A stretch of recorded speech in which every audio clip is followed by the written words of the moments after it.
Hey party peeps, Manga Man here to answer some more of your questions. Our first question comes from Assassin Man 131, and he writes, "For me, Kingdom Hearts, hands down. They have the means. They have the great story. They have the voice actors in Japanese and English. They have the fan base of Disney and Final Fantasy. And that would make up for Emo Cloud from Advent Children. And they even have a manga. There is no reason not to.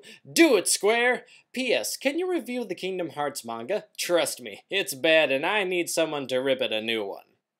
Kingdom Hearts, eh?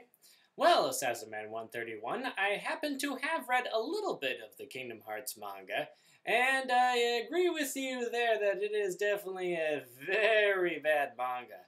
I remember one scene in particular that stands out in my mind. It's when Sora, Goofy, and Donald went to the Arabian Nights world where Aladdin is at and whatnot. And there's this one scene that really stood out in my mind where they were trying to convince Jafar that the three of them, Sora, Donald, and Goofy, were all genies and that they could make any of his wishes come true. And, like, in one wish, like, Jafar wished to be the Sultan, so Goofy runs down into the street market, dresses up like a, I don't know, random passerby, and says, well, good morning there, Sultan.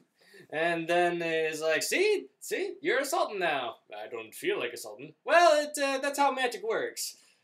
Oh, it was so lame. I haven't read enough of the Kingdom Hearts manga, but it's definitely an idea, and I wouldn't mind doing it. So, yeah, once I get all this other crap out of the way, I'll see what I can do for that. Q&A, go now! I know you have a lot to say about Ava, but have you seen the two, so far, Rebuild movies? If so, do you think they improved the story, or do you think it's worthless retelling of a story that couldn't be fixed to save its life? Sorry, got a bit of hate out of the way. Thanks for your time, you rock. Well, no, I haven't seen any of the new recent remake movies or rebuild movies for Neon Genesis Evangelion.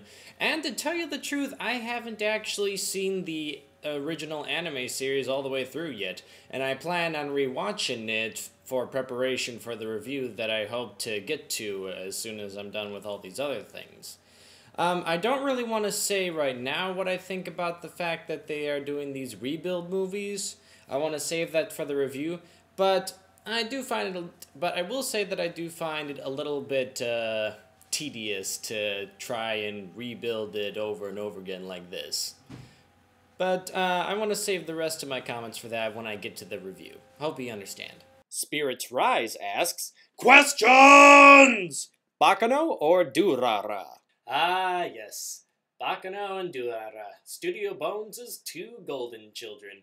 I would have to say, now I've seen both Durara and Bakano, and I would have to lean a little bit more towards Bakano because for one particular reason, in that it has a more flowing story, I feel. Because because all the events are happening on the train, where there is a couple of flashbacks here and there, it helps the story to chug along, if you will, to move forward.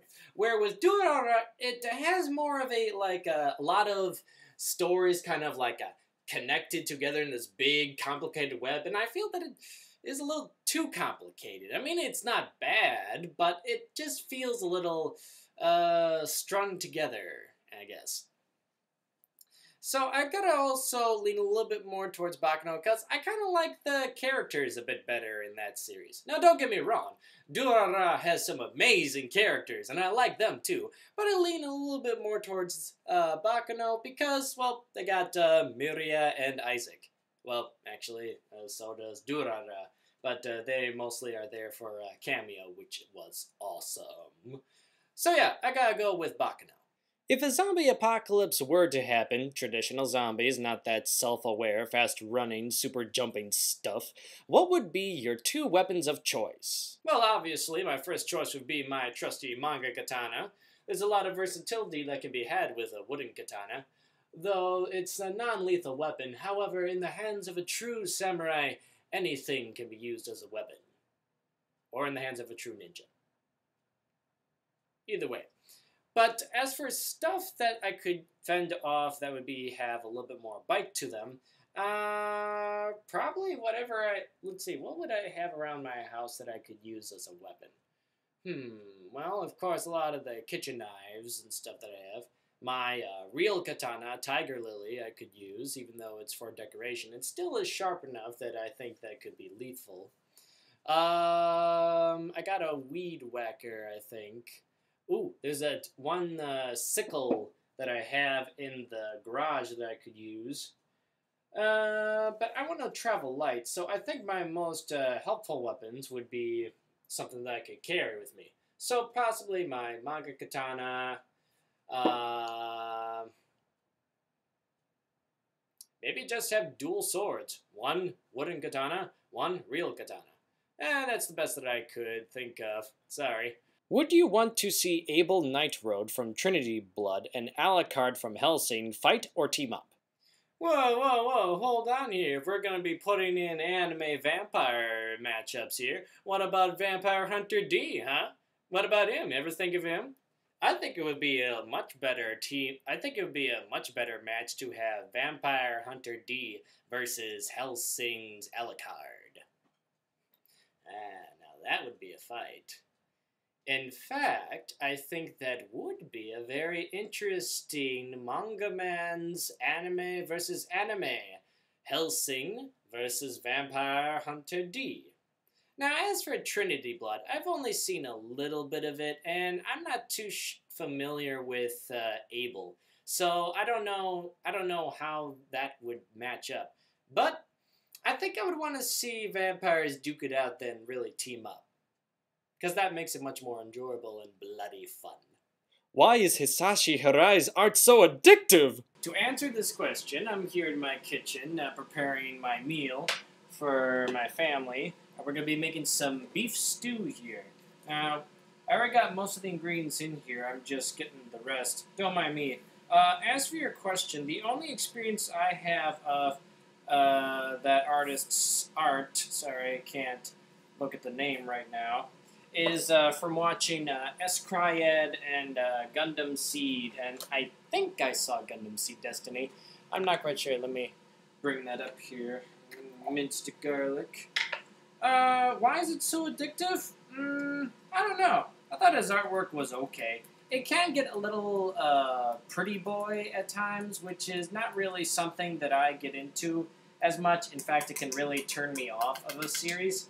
Unless the characters are still interesting and dynamic, then I kind of glance over it. But it's kind of the reason why I didn't get into such series as Code Geass, because I felt all the characters were just too pretty.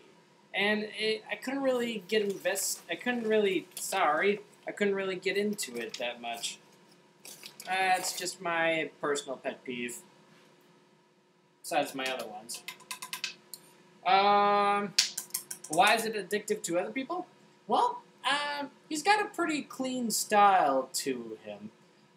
There is, like, something charming, I guess, about it. I don't know, I can't really say too much about his style because it really doesn't really appear to be that different from others' artists' styles that I've seen. And I know that every artist has their own unique style to them. I just don't see too much with his. I mean, it's okay. But, yeah, that's the best that I could say here. This beef stew is coming out really nice. Let that simmer for a bit as we prepare for the meal. Now, let's get back to the other questions while I let this cook. As we're walking back to the filming site, I'd like to bring up that this next set of questions is going to be Biro PG Rules' own corner, and it shall be called Biro PG Rules Corner. Alright, let me get set up here, and let's see what he has to say. Since it's been so long between 4 and 5, I have a ton of new questions for you. So I'll post them in separate comments for each series. I'm a man, by the way. I'll start with a Nintendo series. Have you played Skyward Sword? And if so, what do you think of it? Why, yes I have, and in fact, just a few weeks ago, I have beaten Skyward Sword. And I have to say, out of all the Zelda titles, it seems a little, well, short, I find. Sure, there is a lot to do in this game, but a lot of it, well, let me kind of go through it this way with you guys. Alright, I really enjoyed the fighting mechanics in Skyward Sword. I love the way that you could like move your sword at different angles, and I love how every enemy, even the low class monsters, there was a puzzle to them on how to defeat them. Like they could block your sword, so you gotta attack them at the other angle, and really enjoyable, and I really enjoyed that. The story-wise was pretty good too for a Zelda game.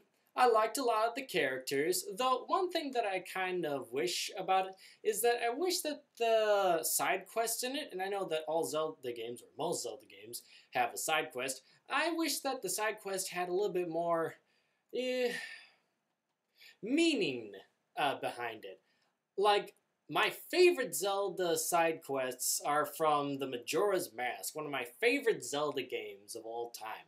And I really liked it because you felt like you were affecting these people's lives with what you were doing, and you even saw the consequences of what would happen if you didn't interfere with their lives. If you didn't, then all these terrible things would happen, like the milk girl would get brought up by the aliens and the two couples would never meet, and it's like, oh, you really felt that you were doing something. And in this, it kind of feels like you're doing house chores by cleaning up a woman's house because she's too lazy for it. But like, you really like that quest, for example, like there was like a little mini subplot of her son being upset with her for not cleaning up the house herself, and by paying me, Link, with money that is supposed to go to the son's education. I mean, I felt really bad about it. It's like, I really liked the lady. It's like, she was really nice and kind and would often, like, talk to me, and, like, she was nice, and but she had that bad tendency of being a little bit lazy and letting other people do her work. It's like, but I don't want the rubies. In fact, I tried to like leave the house without accepting payments. Like, I'm a man of the house. Yeah, I don't need no money. Don't worry, I'm fine. But she said no, and the game wouldn't let me. And I felt fine. Okay, 20 rupees, and it didn't go anywhere. I wanted to see some resolution with that little subplot, even if it was minuscule. I wanted to see something. Maybe I didn't do enough with it. There are some like subplots in there that had resolutions, like the love letter incident that could go either two ways. You can either use the love letter for the ghost in the toilet from Majora's Mask. It's like, I was surprised. Oh my God, he's back! Oh man. But I chose the other route in actually giving the letter to the girl, and it led to a nice resolution of the two characters finding that they had a connection with each other and formed a little relationship, and that was nice. But some of the stuff I wish would have a little bit more, like the whole purpose of the side quest is to gather gratitude crystals for this demon that wants to become a human. And the resolution for that little subplot, after you gather up enough gratitude crystals, is kind of, it's okay. I wish there would be something a little bit more to it. But I love the combat system in Zelda. I wish there would be a little bit more resolution with some of the subplots. But the story is still good. And I enjoyed playing the Skyward Sword. But there were some sections with, like, some people said that they compared the flying in the game to the sailing in Wind Waker. And yes, it can get a little monotonous at times to have to fly all the way to one place and fly all the way back, and there's no warp system like there was in Wind Waker, which was a real help.